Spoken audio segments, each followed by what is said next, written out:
Hello बच्चों, maths expertise में आपका हार्दिक स्वागत है।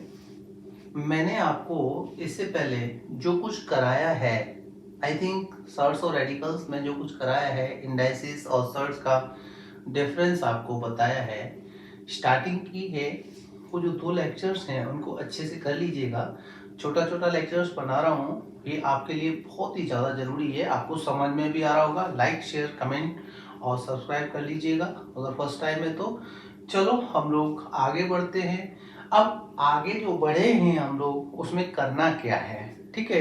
देखिए, पिछली क्लासेस में आपने किया होगा लॉज ऑफ एक्सपोनेंट्स, ठीक है।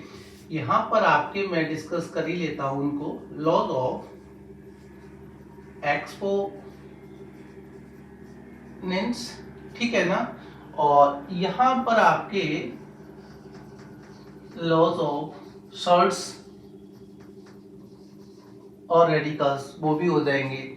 साथ साथ हम दोनों को कर लेंगे। लॉज ऑफ एक्सपोनेंट्स की बात करते हैं। आपने क्या क्या सीखा है उसमें कौन कौन से लॉज हैं जो आपको आना चाहिए। देखिएगा, ये a raise to m and whole raise to n, इस तरह का एक कंसेप्ट आपका आता है कि पावर ऑफ पावर वहां दे रखी होती है। तो ये a raise to m into n, ठीक है ना। a रेज टू mn हो जाता है, ये ध्यान रखना है आपने। अब ये पहला हो गया। या दूसरे लॉ की बात करते हैं, a raise to m into a raise to n। देखिएगा, ये आपका बेस सेम है, पावर्स डिफरेंट हैं, इतना ध्यान रखना है। बेस सेम है, पावर्स डिफरेंट हैं, तो यहाँ पर इंटू के केस में पावर्स का सम हो जाएगा। इसका थर्ड केस ले लेते हैं, a रेज टू m। यहाँ पर मल्टीप्लीकेशन था और यहाँ पर आपका डिवीजन होगा a रेज टू n, ठीक है। जब डिवीजन का केस होता है, इसको हम इस फॉर्म में भी लिख सकते हैं, a raise to m upon a raise to n। ध्यान रखना है आपने।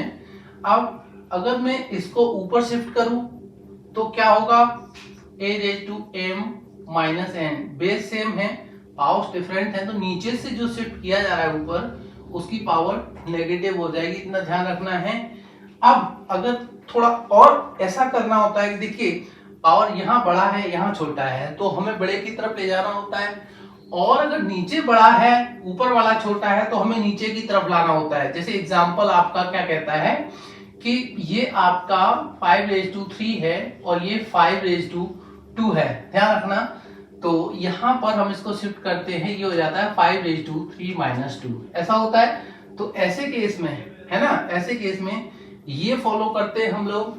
अगर ऐसा होता है, यहां पर 5 स्क्वायर है और यहाँ 5 क्यूब है, तो ये 1/5/3 - 2, ये वाला नीचे आ जाएगा, ठीक है। ऊपर छोटा है नीचे बड़ा है, तो हमें नीचे शिफ्ट करना होगा। हम इसको ये भी लिख सकते हैं, 1/a/n माइनस m भी लिख सकते हैं। देखिएगा, आपको कंसेप्ट क्लियर होना चाहिए, बाद में आप बड़े आराम से आप क्वेश्चंस को सॉल्व कर सकते हैं।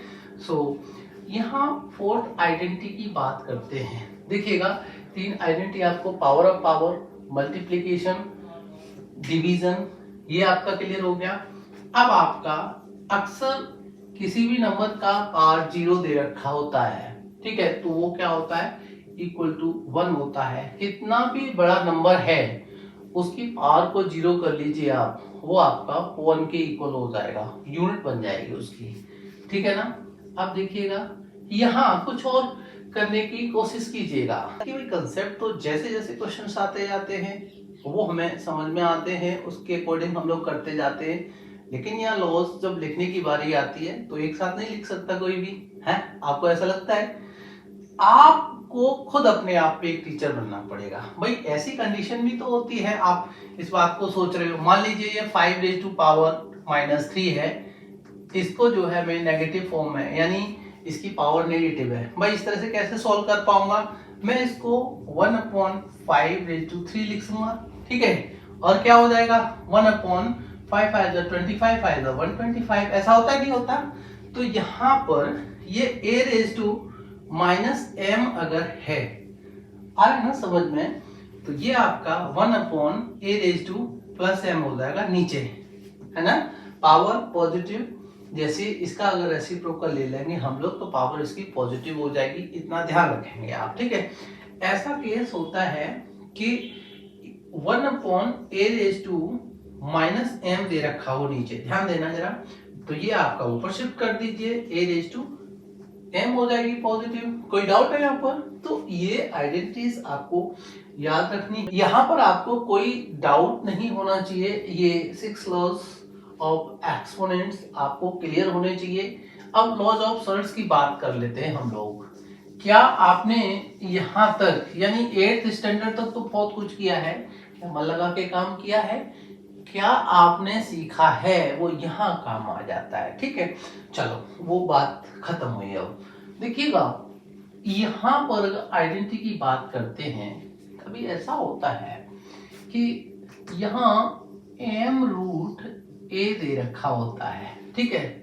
तो अक्सर हम बच्चों को बताते हैं जब सिंप्लीफाई करते हैं इसको, तो भाई वो एक्सपोनेंशियल फॉर्म में जाकर के, है ना, अक्सर ऐसा होता है। तो एक्सपोनेंट्स यानी पावर के फॉर्म में रखते हैं उसको, रूट को, वो कैसे करते हैं, ये आपका a⁻1/m आ रहा है समझ में। अब इसको ऐसा मत बोल देना कि ये इंडेक्स हो जाएगी, भाई ये सर्ड ही है। मैंने क्या बताया था, अगर पावर आपकी फ्रैक्शनल फॉर्म में है, ठीक है ना, वो समझ में आना चाहिए, तो वो सर्ड हो जाएगी। तो आप इसे इस तरह से सॉल्व कर सकते हैं, ठीक है ना। और ये आपका नेक्स्ट पार्ट ले लीजिएगा। अगर ऐसा दे रखा होता है m√a⁻m, तो देखिए अंदर आपका एक्सपोनेंशियल फॉर्म में इंडेक्स है a⁻m, राइट, और रूट भी m है आपका, तो ये क्या हो जाएगा a⁻m/m, यानी a हो जाएगा। उसे हम डायरेक्ट a लिख सकते हैं। रूट जो रेडिकल ऑर्डर है और जो इसकी पावर है, ठीक है, रेडिकेंड में, वो अगर सेम है तो आपका रेडिकेंड आ जाएगा डायरेक्टली, ठीक। आप इसको ना लिखें, डायरेक्ट a लिख सकते हैं। कोई डाउट है यहाँ पर? नहीं होना चाहिए आपको डाउट।